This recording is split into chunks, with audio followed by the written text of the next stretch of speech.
हाय everyone, तो welcome back to your channel knowledge is power. तो आज एक अलग चीज पे बात करेंगे, that is UPS, unified pension scheme. तो ये एक नया स्कीम 24 तारीख को रात को 8:30 बजे लॉन्च हुआ है। और इसमें जो लोगों का था कि हमें पुराना पेंशन लाया जाए, तो सेंट्रल गवर्नमेंट स्टेट गवर्नमेंट का था, तो उसके बदले एनपीएस एंड ओपीएस यानी कि ओल्ड पेंशन स्कीम और न्यू पेंशन स्कीम के बीच में इसको डाल दिया गया है, यूनिफाइड पेंशन स्कीम। तो इसका क्या क्या बेनिफिट्स है उसको समझते हैं और एक एग्जांपल्स के तहत समझते हैं। आप यहाँ मैं 4 तरह का एग्जांपल्स दूंगा, उसमें आपको कितना कितना लगभग पैसा मिलेगा आप इससे अंदाज लगा सकते हैं। इसके आसपास आप जिसका फॉल कर रहा होगा वो कैलकुलेशन कर सकता है, या मेरे को आप पूछ सकते हैं कमेंट्स में, तो मैं आपको बता दूंगा। और इसके बाद हम कंपेयर करेंगे नेक्स्ट वीडियो में कि ये जो आपका न्यू पेंशन स्कीम, क्योंकि ये ऑप्शन है, आप न्यू पेंशन स्कीम भी ले सकते हैं और ये वाला जो यूपीएस है इसको भी आप ले सकते हैं। तो आपके पास ऑप्शन है, तो किसमें क्या बेनिफिट्स है उसको हम रफली कैलकुलेशन करेंगे। एग्जैक्टली कैलकुलेशन करना इट इज नॉट पॉसिबल, क्यों मैं लास्ट में बताऊंगा। एग्जैक्ट आप इसका बेनिफिट्स को कैलकुलेशन कैसे मतलब करना क्यों मुश्किल है, मैं आपको लास्ट में बताऊंगा। फिलहाल आप यूपीएस के बारे में समझते हैं। तो जो ये पेंशन स्कीम है, इसको पहले आप क्राइटेरिया रखा गया है कि जो आपका फाइनल पेंशन रहेगा लास्ट 1 साल का 12 महीने का, उसका एवरेजिंग के तौर पे आपका उसका 50% बेसिक का पेंशन में मिलेगा। क्वालिफाइंग सर्विस कितना है, 25 साल के केस में ये मिलेगा। सपोज आपका नौकरी जो है वो आपने 12.5 साल किया है, तो 12.5 साल किया है तो फिर आप समझ लीजिए 25% मिलेगा, यानी कि आपका जो बेसिक है उसी प्रोपोर्शन में आपका 25% मिलेगा। किसी को 20 साल है तो उसी प्रोपोर्शन में आपको 80% मिलेगा। मतलब जो 50 को अगर आप 80 कैलकुलेशन करेंगे, या फिर रफली आप सीधा सीधा बोलेंगे तो 40% मिलेगा, जो लास्ट बेसिक है उसका 40% मिलेगा। और क्या बेनिफिट्स मिलेगा एग्जैक्ट फिगर में हम इसको समझने की कोशिश करते हैं। तो फर्स्ट एग्जांपल लेते हैं। क्या सपोज आप समझ लीजिए अभी अभी आपने नौकरी स्टार्ट किया है, आपका 1 साल 1.5 साल नौकरी हुआ है, आपका उम्र है 27 ईयर्स और आप एक मिडिल कैडर में या मतलब आपका बेसिक जो है 30,000 बेसिक के तौर पे आपने अभी सर्विस में एंट्री की है। तो अभी आपका एज सपोज 27 ईयर्स है, टोटल सर्विस आपका बचा है 33 ईयर्स। आप मान लीजिए आपने कोई बड़ा जंप नहीं लिया, आपके जो प्रमोशंस में नॉर्मल आपका प्रमोशंस होता रहा, वेरी स्मूथ प्रमोशंस होता रहा, ज्यादा कुछ आपने जंप नहीं लिया, तो फिर आप मान लीजिए 3 आपका प्रमोशंस होना है, 3 से 4 प्रमोशन होना है। हम 3 को कंसिडर करके आगे चलेंगे। एक बात मैं बोल दूं, ये जो कैलकुलेशन मैं आपको बता रहा हूं, ये कैलकुलेशन बहुत ही कंप्रेस करके बता रहा हूं, इससे ज्यादा ही मिलेगा, कम नहीं मिलने वाला। क्यों, मैं आपको बताऊंगा। ओके, तो आप मान लीजिए 33 ईयर्स नौकरी बचा है, आपको 33 इंक्रीमेंट मिलेगा। किसमें, आपका बेसिक 33 टाइम्स इंक्रीज होगा at the rate 3% per year, और प्लस 3 इंक्रीमेंट आप लेंगे तो उसमें एक ज्यादा मिल जाता है और बेनिफिट्स मिलता है। बट बेसिक में आप अगर सेम बेसिक है उससे क्रॉस कर गए तो एक इंक्रीमेंट आपको ज्यादा मिलता है, तो उसमें और 3 इंक्रीमेंट ले लीजिए, तो आप 36 इंक्रीमेंट लेने वाले। सिंपल है। आपका बेसिक 30,000 है, 33 ईयर्स नौकरी बचा है, 3 आप प्रमोशन लेने वाले हैं, और ये टोटल मिला के 3 प्रमोशन और 33 इंक्रीमेंट 33 ईयर्स में, तो आपका हो गया 36 इंक्रीमेंट्स लगेगा, जो जुलाई 1 को लगता है। ठीक है, तो इसको बेस बना के हम इसके आसपास और 3-4 वेरिएशंस चेक करेंगे कि क्या हो सकता है। एग्जैक्ट फिगर में जानने की कोशिश करते हैं। ठीक है, तो पहला है आपका, हम कैलकुलेशन करते हैं आपका बेसिक कितना होने वाला है, आपका लास्ट बेसिक लगभग कितने होने वाला है। तो मान लीजिए जैसे मैंने आपको बताया 3% के हिसाब से अगर आप इंक्रीज होते हो हर साल, तो ये आपका कंपाउंड इंटरेस्ट की तरह कैलकुलेशन होता है। जो अभी 30,000 बेसिक ड्रॉ कर रहा है, वो 33 साल बाद 87,000 बेसिक ड्रॉ करेगा। वेरी स्मूथ, ज्यादा फ्लैक्चुएशन नहीं, जैसे जो कुछ चल रहा है वैसे है, कोई पे कमीशन नहीं आया भी तो उसी में मर्ज कर दिया गया जस्ट में। तो इस केस में सारा इसी 87 सबसे कम यही होने वाला है, उससे कम नहीं हो सकता। ठीक है, 87,000 आपका लास्ट बेसिक रहेगा। ठीक है, अब कैलकुलेशन करते हैं। सपोज किसी का अभी आपका 30,000 बेसिक है और आपका नौकरी अभी 20 साल ही बचा है, 30 साल नहीं 20 साल बचा है, 2 प्रमोशन बचा है। तो उस केस में उसको अगर कंपाउंडिंग करते हैं, 30,000 अगले 20 साल में 3% के हिसाब से बढ़ेगा और 2 इंक्रीमेंट एक्स्ट्रा, 2 प्रमोशन का, तो 57,483 आपका बेसिक बन जाएगा, लास्ट बेसिक। ओके, अब बात करते हैं, सपोज आपका थोड़ा बेटर पोजीशन में है, आपका फिलहाल लगभग 10 साल नौकरी हुआ है और 40,000 आपका बेसिक है, और आपका 15 साल नौकरी बचा है, 2 प्रमोशन बचा है। तो अभी के 40,000 वालों का 15 साल बाद 2 प्रमोशन लेके आपका 66,113 रुपीज का हिसाब बनता है। ओके, अभी और एक एग्जांपल लेते हैं। सपोज आप अभी आपका बेसिक है 50,000 और आपका नौकरी बचा है 10 साल।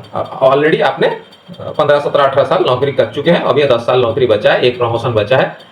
ठीक है, बचा मतलब एक प्रमोशन ज्यादा से ज्यादा आपने लिया बीच में, तो वही 50,000 का बेसिक 10 साल में 69,211 एग्जैक्ट फिगर में आ रहा है।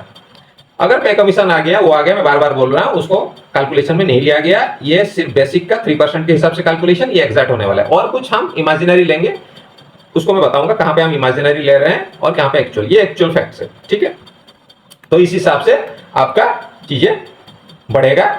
जहां पे आपका फॉल कर रहा है आप उसको पॉइंट आउट कर लीजिए, 1 नंबर वाला, 2 नंबर वाला, 3 नंबर वाला, 4 नंबर वाला। तो उसी हिसाब से आगे आप अपना चुन लीजिएगा जो कैलकुलेशन आगे बढ़ेगा, ठीक है। तो नेक्स्ट है आपका कैलकुलेशन। तो कैलकुलेशन जैसे आपका 87,000 सपोज आपका बेसिक पहुंचा, जैसे मैंने बताया 33 ईयर्स 3%, उस केस में लास्ट 12 महीने का कैलकुलेशन बैठ के लगभग आपका 43,500 पे आपका फिक्स हो जाएगा पेंशन। उसके ऊपर आपका डियरनेस एक रिलीफ मिलेगा, डियरनेस पे नहीं मिलेगा, ठीक है। जो डीए सॉरी अलाउंस नहीं मिलेगा, दैट इज डियरनेस रिलीफ मिलेगा, बीच बीच में आपको वो मिलता रहेगा जैसे जैसे इन्फ्लेशन फ्लक्चुएशन ज्यादा होगा, ठीक है। उसके बाद जिसका 30,000 मैंने बताया था उसका लगभग 28,000, 20 साल नौकरी जिसका बचा है, जिसका 40,000 बेसिक है, 15 साल नौकरी बचा है उसको 33,000, और जिसका 50,000 बेसिक से फिलहाल और 10 साल नौकरी बचा है उसका अभी आपका कितना होगा 34,500। तो ये वाला जो कहानी ऑलमोस्ट बनने वाला है, ठीक है। अभी हम आगे चलते हैं। तो आगे में क्या होना है, अभी देखिए जैसे अभी हमने बात कर रहे थे बेसिक्स की, ठीक है। बेसिक ये होने वाला है। अब बात करते हैं आपका पेंशन में जो बनने वाला है, वो मैं बात कर रहा हूं। अभी उसके ऊपर और एक आपका बेनिफिट्स है। क्या बेनिफिट्स है? आपको एक लमसम अमाउंट भी मिलेगा। किसमें? ये यूपीएस वाले स्कीम में। क्या है बेनिफिट, क्या मिलेगा? जैसे आपका जो लास्ट बेसिक है, सपोज लास्ट में आप 80,000 बेसिक ड्रॉ कर रहे हैं, तो उसका आपका 1/10, 80,000 का 1/10 कितना 8,000। सॉरी, जो लास्ट आप बेसिक प्लस डीए ड्रॉ कर रहे हैं, सपोज आप 2 लाख टोटल में ड्रॉ कर रहे हैं, 2 लाख, ओके। तो 2 लाख का जो 10% यानी कि 20,000 मल्टीप्लाइड बाय जितने साल नौकरी मल्टीप्लाइड बाय 2, 20 साल नौकरी बचा है तो 40, तो 20,000 इंटू 40 यानी कि 8 लाख आपको लमसम के तौर पे मिलेगा। ये बाकी बेनिफिट्स के अलावा मिलेगा। ये पेंशन स्कीम के वजह से बेनिफिट्स मिल रहा है, बाकी ग्रेचुइटी और सब चीजें वो नहीं काउंट हो रहा है। ये पेंशन स्कीम का पार्ट है, ठीक है। वो एक एक्स्ट्रा बेनिफिट्स आपको मिल रहा है, हाथ में कुछ एक्स्ट्रा पैसा मिल रहा है, आपके सेविंग्स के अलावा एक एक्स्ट्रा गवर्नमेंट दे रहा है, ये थोड़ा पैसा कुछ और ले लो, ठीक है। तो ये कैलकुलेशन करने के लिए हमें डीए कैलकुलेशन करना पड़ेगा एक इमेजिनरी फिगर में। तो डीए जैसे मैं आपको बता रहा हूं, आपका डीए जनरली अभी 3%, कभी 4% ऐसे बढ़ रहा है 6 महीने में, तो टोटल 7% लगभग बनता है, कभी 6% साल में, कभी 7%। हम इसको और कंप्रेस कर लेते हैं। चलिए, गवर्नमेंट ने बढ़िया से कंट्रोल किया सब कुछ प्राइसिंग, तो फिर हम साल में कभी 2 कभी 3% ले रहे हैं, मतलब 5% हम डीए लेके चल रहे हैं। सारा कुछ मैं मिनिमाइज करके कैलकुलेशन कर रहा हूं, इससे ज्यादा ही आने वाला है, कम नहीं होने वाला, क्योंकि आगे चल के आपको फिगर थोड़ा और लग सकता है, भाई इतना कैसे हो सकता है। अभी ये मान के चलिए आपका कोई मर्जिंग नहीं हो रहा है, मर्जिंग होगा भी तो कोई खास फर्क नहीं पड़ने वाला है। डीए मर्ज नहीं हो रहा है बेसिक में, ये डीए बढ़ता ही जा रहा है, मर्ज होने पे भी कोई ज्यादा फर्क नहीं पड़ने वाला, डीए बढ़ता ही जा रहा है विथ टाइम। तो present DA 50%, let's take yearly DA increment 5%। तो आप 33 साल नौकरी बचा था, 4 एग्जांपल्स हम लेके चल रहे थे। तो जिसका 33 साल नौकरी बचा था, तो उसको 33 इंटू 33 इंटू 5, 33 इंटू 5 165 प्लस 50 अभी है, 165 बढ़ेगा तो 215% उसका डीए बन जाएगा। हालांकि बीच में डीए मर्ज हो सकता है गवर्नमेंट की तरफ से, डीए मर्ज होने पे भी कहानी यही बनने वाला है, पैसे के कैलकुलेशन में कहानी यही बनने वाला है। तो हम मर्जिंग को काउंट नहीं करते हैं, सीधा सीधा डीए को काउंट करते हैं। डीए मान के चलिए 215% डीए उसका हो गया। जिसका 20 साल नौकरी बचा है उसका 150% डीए होगा, जिसका 15 साल नौकरी बचा है इसी फॉर्मूला पे 125% डीए होगा, जिसका 10 साल नौकरी बचा है तो 50% वाला डीए 100% होके वो नौकरी छोड़ेगा। तो अभी कैलकुलेशन करते हैं, ये सारा कहानी के केस में उसका फाइनल अमाउंट क्या बनने वाला है। जो 1/10 आप पढ़ रहे होंगे, जो लास्ट बेसिक प्लस डीए का 1/10 और जितना नौकरी है उसका उस हिसाब से कैलकुलेशन, तो उसको हम कैलकुलेशन करते हैं सपोज, ओके। तो अभी हम बात करते हैं कि आपका जो डीए मैंने कैलकुलेशन बताया, बेसिक कैलकुलेशन बताया, अब डीए और बेसिक मिला के आपका लास्ट पेमेंट क्या होने वाला। अभी हो सकता है यहां पे आपको कुछ लोग चौंक सकते हैं कि इतना थोड़ी हो जाएगा यार, भाई होने वाला है, पक्का होने वाला है, ऐसा कुछ नहीं। 33 इयर्स के बाद अगर आप सब कुछ नॉर्मल लेते रहे तो भी आपका जो बेसिक प्लस डीए है वो 2,74,000 के आसपास हो जाएगा। जिसका 20 साल नौकरी बचा है उसका लास्ट पेमेंट जो है महीने का लगभग 1,43,000 के आसपास रहेगा, उससे ज्यादा ही होगा, कम नहीं। जिसका 15 साल नौकरी बचा है उसका 1,48,000 लास्ट पेमेंट हो जाएगा, जो अभी 40,000 बेसिक ड्रॉ कर रहा है। जो 50,000 अभी बेसिक ड्रॉ कर रहा है 10 साल बाद उसका total payment basic plus DA लगभग 1,38,000 रुपया हो जाएगा। ये मैं बात कर रहा हूं सिर्फ बेसिक प्लस डीए, ठीक है, बेसिक प्लस डीए। अब हम हिसाब में लेते हैं ये जो बेसिक प्लस डीए आप बता रहे हो, ये लास्ट में जाके क्या हिसाब किताब बनेगा, जब आपका जो 1/10 वाला हिसाब बनेगा, यानी कि जो 1/10 अमाउंट आपका बेसिक और डीए का जो लास्ट अमाउंट का 1/10 मल्टीप्लाइड बाय ईयर्स। ओके, तो यहां पे पूरा कैलकुलेशन है, जो आपका लमसम हाथ में मिलने वाला है उसका कैलकुलेशन यहां पे बताया गया है। तो बेसिक जो हमने पिछले पेज में देखा, बेसिक्स क्या क्या रहेगा, 33 ईयर्स वाले का ये रहेगा, 20 ईयर्स जिसका बच्चा है इतना रहेगा, 15 साल जिसका बच्चा है इतना रहेगा, 10 साल जिसका बच्चा है इतना रहेगा।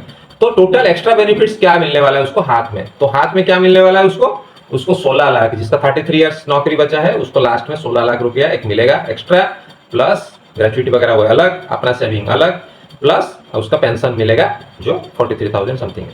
वैसे 20 साल नौकरी वाले का लमसम हाथ में मिलेगा 5,76,000 के आसपास, 15 साल नौकरी वाले का 4,50,000 और जिसका 10 साल नौकरी बचा है उसको 2,76,000 के आसपास एक बेनिफिट्स मिलेगा। जो एक्स्ट्रा है वो पेंशन स्कीम का पार्ट है, वो मेनली पेंशन स्कीम का पार्ट है, राइट। तो अभी हम चलते हैं